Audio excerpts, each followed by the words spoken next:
Administration అంటే one of the best administration గా మనం నిరూపించుకోవాల్సిన అవసరం ఉంది.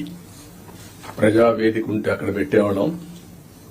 ఈ రోజు బయట పెట్టడం ఇష్టం లేక ఆ రోజు కాన్ఫరెన్స్ హాల్ కట్టుకున్నాం. అక్కడ ఇది కూడా ఆ రోజు కట్టిన కాన్ఫరెన్స్ హాలే మళ్ళా ఇక్కడ పెట్టుకునే పరిస్థితికి వచ్చాం.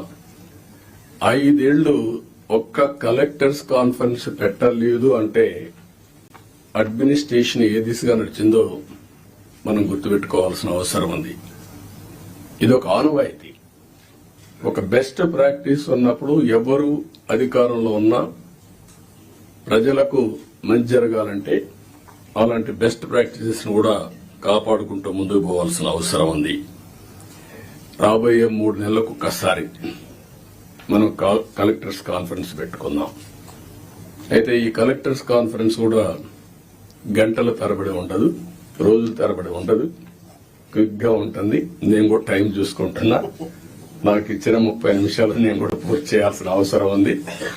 ఈ మధ్య మీరందరూ చూస్తూ ఉంటారు, నేను మీటింగ్కి వచ్చినప్పుడు అర్ధ గంట 45 నిమిషాలు 1 అవర్, మాక్సిమం పెద్ద మీటింగ్ ఉంటే 1.5 అవర్. ఒక్క నిమిషం లేట్ అయినా నేను లేచి వెళ్లిపోతున్నా.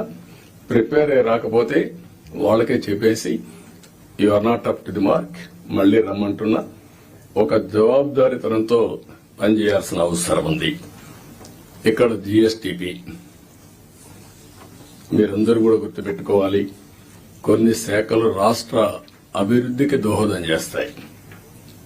ఎక్కడైతే జీఎస్టీపీ రాష్ట్ర ఆదాయానికి కోరిలేషన్ ఉంటుంది, అభివృద్ధి జరిగితే ఆదాయం వస్తుంది, ఆదాయం వస్తే సంక్షేమ కార్యక్రమాలు చేస్తాం. ఈ విషయాన్ని కూడా మీరు గుర్తుపెట్టుకోవాల్సిన అవసరం ఉంది. పబ్లిక్ సాటిస్ఫాక్షన్, అభివృద్ధితోనే పబ్లిక్ సాటిస్ఫాక్షన్ ఉండదు. ఆ విషయం కూడా గుర్తుపెట్టుకోవాలి. అభివృద్ధి చెయ్యాలి, ప్రజలకు మెచ్చే పాలన ఇవ్వాలి. అది ఒక ముఖ్యమంత్రి, ఒక డిప్యూటీ సీఎంఓ, ఒక మంత్రో కాదు. ఇక్కడి నుంచి లాస్ట్ మైల్లో ఉండే లాస్ట్ ఫంక్షనరీ కూడా, ఆర్ లాస్ట్ మైల్లో ఉండే పొలిటికల్ ఫంక్షనరీ కూడా ఈ ప్రభుత్వ ఇమేజ్ ని నిర్దేశిస్తారు. ఈ విషయం మీరు గుర్తుపెట్టుకోవాలి. అలాంటి అందరినీ కూడా ఒక ప్రాపర్ డైరెక్షన్ గాని, ఒకవేళ అవసరమైతే దారి తప్పినప్పుడు కంట్రోల్ చేయడం గాని చాలా అవసరం. అందుకని మీ అందరినీ, అది కూడా నేను రాబోయే రోజుల్లో మనందరి బాధ్యత యాజ్ ఎ లీడర్, నా రెస్పాన్సిబిలిటీ అందరి పర్ఫార్మెన్స్ అనలైజ్ చేసుకుని రైట్ మ్యాన్ రైట్ పొజిషన్ లో పెట్టి తద్వారా మెరుగైన పాలన ప్రజలకు అందించడం ఒక చీఫ్ మినిస్టర్ గా, ఒక డిప్యూటీ చీఫ్ మినిస్టర్ గా మా బాధ్యత.